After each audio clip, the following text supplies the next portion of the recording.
Dapat 'pag nagluluto ka, bukal sa kalooban mo. Bigyan mo lang pagmamahal. 'Yun ang nagpapasarap sa luto natin.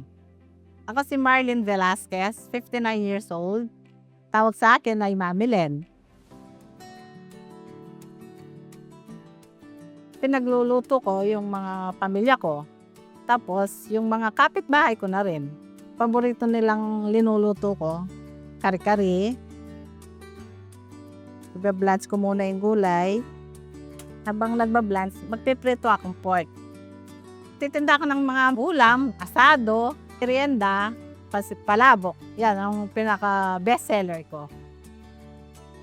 Dati nagtitinda ako sa harap ng school, 34 years. Doon ko napatapos yung mga anak ko. Pag pinirito mo, dapat malutong. Kaya uminto ako sa pagtitinda doon. Kasi yung mga magulang ko, nagkasakit. Akong nag-alaga. Nagtinda ko ulit kasi naiinip ako. Wala na rin akong inaalagaan. Siyempre pag may nagsasabi sa akin, sabi nila masarap yung luto ko.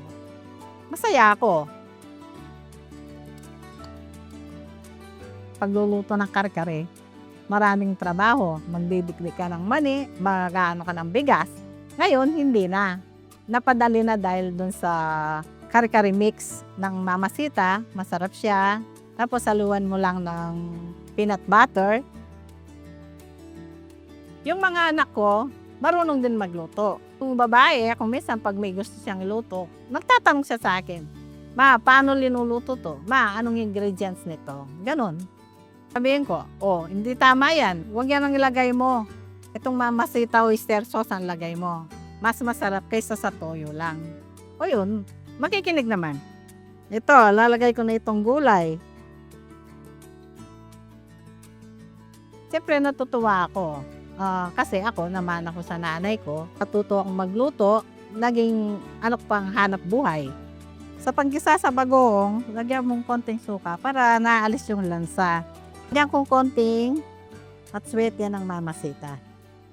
Ngayon, yung anak ko, gusto rin niyang matuto, siyempre masaya ako. Eto na, luto na ang kare-karing bagnet.